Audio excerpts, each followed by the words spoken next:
दोस्तों नमस्कार। Colonel Ajay, CEO Ajay astro money group first global astro finance digital channel से आपसे मुखातिब होता हूं। आज 12 दिसंबर सन 2023।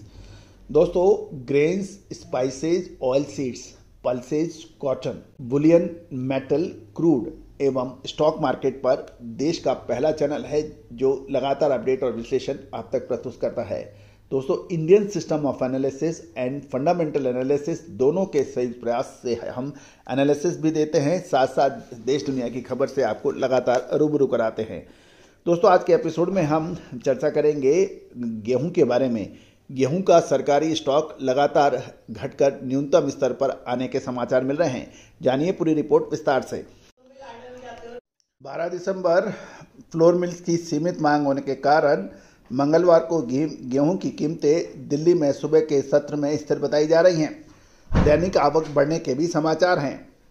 गौरतलब है कि केंद्र सरकार ने हाल में गेहूं की स्टॉक लिमिट को आधा कर दिया है। साथ ही खुले बाजार की बिक्री योजना OMSS के तहत बिक्री बढ़ा दी है। इससे गेहूं की कीमतों पर दबाव आया है। गौरतलब है कि खपत सीजन होने के कारण गेहूं की प्रोडक्ट की डिमांड लगातार बनी रही है।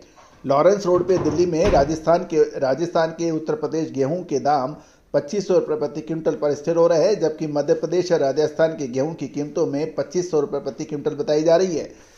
दोस्तों, अब सरकारी गेहूं का स्टॉक में लगातार कमी होने के समाचार मिल रहे हैं। गौरतलब है कि सरकार ने इस साल 11.27 करोड़ गेहूं के उत्पादन का पूर्वानुमान किया था।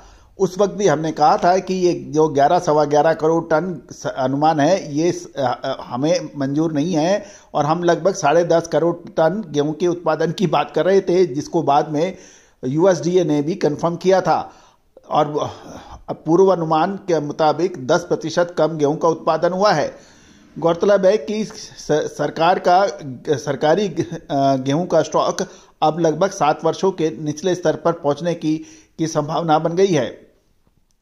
गौरतलब है कि भारत विश्व में दूसरा सबसे बड़ा गेहूं का उत्पादक राष्ट्र माने जाता है, लेकिन कम उत्पादन तथा अंतर्राष्ट्रीय जियोपॉलिटिकल टेंशन बढ़ने की वजह से गेहूं के दाम अंतर्राष्ट्रीय स्तरों पर और भारत में बहुत तेजी से बढ़े हैं और इससे गेहूं के उत्पादन में कमी एवं भाव को देखते हुए सरकार ने निर्यात पर भी रोक लगाई है और स्टॉक लिमिट कम होने के बावजूद भी सरकारी जो स्टॉक है वो लगातार कम होता गया है।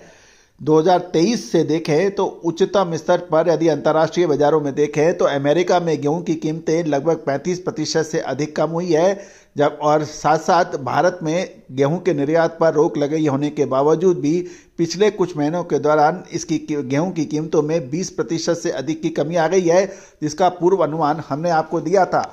याद कीजिए, हमने आपको कहा था कि अक्टूबर और नवंबर फर्स्ट सेकेंड वीक गेहूं के लिए निर्णायक साबित होगा और उसके बाद गेहूं के दामों में कमी आने की संभावना बनेगी। वैसा ही अक्षर सत्य साबित हुआ।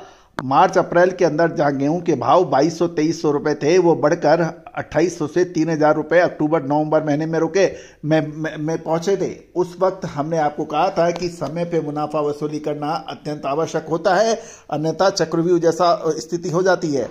गौरतलब है कि सरकार के इस साल का जो लक्ष्य था खरीदारी का सरकारी गेहूं वो 3.415 करोड़ टन का था। उसके मुकाबले खरीदी मात्र 2.62 लाख करोड़ टन की हुई थी MSP पर, और ये लगातार दूसरा साल है कि जब सरकारी खरीद MSP पर लक्ष्य से काफ़ी पिछड़ गई। इसमें कई कारण इसके लिए जिम्मेदार हैं। उसके अंदर किसानों ने MSP पे सरकार को गेहूं बेचने के बजाय निजी व्यापारियों को भेजा, क्योंकि बाजार में गेहूं के दाम अधिक थे और वो MSP से अधिक दाम होने की वजह से किसानों ने सरकार को MSP पर माल ही कम बेचा। दोस्तों, गेहूं के अब संभावना ये भी बनी कि गेहूं के लगातार बढ़ते दामों को देखकर सरकार ने फौरी तौर पर गेहूं की लिमिट को आधा किया तथा निर्यात पर जो रोक लगाई थी, साथ साथ गेहूं रूस जैसे देश से कम दरों पर गेहूं के आयात जैसा विकल्प भी रखा है।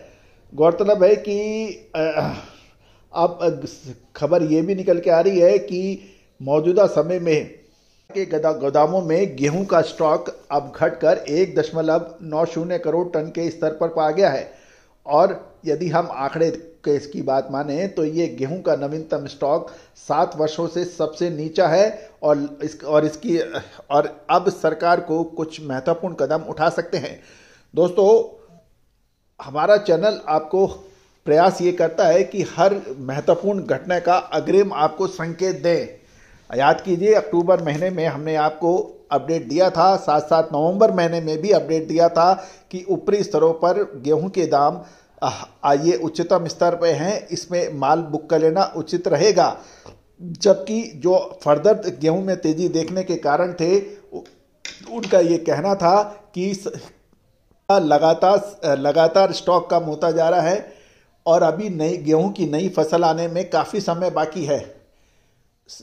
आगे शादियों का भी सीजन है और इस सब को देखते हुए गेहूं की कीमतों में गिरावट आना मुमकिन नहीं है। इसके विरोध में हमने ये कहा था कि गेहूं का उत्पादन, सरकारी आंकड़े 11.25 करोड़ के कह रहे हैं, उस वक्त हमने 10.5 करोड़ का कहा था और उसके बावजूद लगातार दाम बढ़े और अक्टूबर नवंबर में ये उच्चतम स्तर पर आए।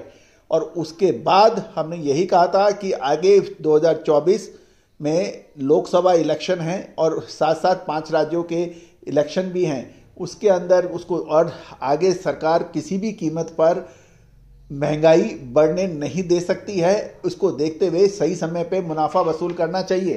तो दोस्तों, उसके लगभग उच्चतम स्तर से गेहूं के भाव 40% अंतर्राष्ट्रीय बाजारों में गिरे हैं और भारतीय बाजारों में 20%। भारतीय बाजारों में 20% उच्चतम स्तर से गेहूं के भाव घट चुके हैं और सरकारी गेहूं का स्टॉक भी अब 7 वर्षों के निचले स्तर पर पहुंच गया है। अब एक बड़ा प्रश्न यह है कि अब सरकारी स्टॉक भी न्यूनतम स्तर पर है। आगे गेहूं की फसल में अभी लगभग 2 महीने बाकी हैं, तो क्या गेहूं के दाम अब बढ़ेंगे या फिर मौजूदा स्तर पर रहेंगे या इसमें मुनाफा वसूल कर लेना चाहिए? क्योंकि ऊपरी स्तरों से गेहूं के दामों में लगभग 15 से 20% की गिरावट आ चुकी है। तो अब गेहूं एक निर्णायक मोड़ पर आ चुका है। क्या तो गेहूं, मक्का, बाजरा, चावल पर भी हमने आपको जो अग्रिम विश्लेषण दिया था तेजी का, वो अक्षर सत्य साबित हुआ है। मक्का और बाजरे ने भी शानदार तेजी दिखाई है। ग्रेन्स पे गेहूं, मक्का, बाजरा की हमारी चारों आइटम के अंदर शानदार प्रेडिक्शंस गई हैं। तो दोस्तों, यदि आप होलसेलर्स हैं, स्टॉकिस्ट हैं या मिलर्स हैं, तो ग्रेन्स, पल्सेज, ऑयल सीड्स एवं स्पाइसेस की विशेष रिपोर्ट्स के लिए आप हमसे संपर्क कर सकते हैं। नंबर स्क्रीन पे दिए गए हैं। All the very best, good luck, happy trading.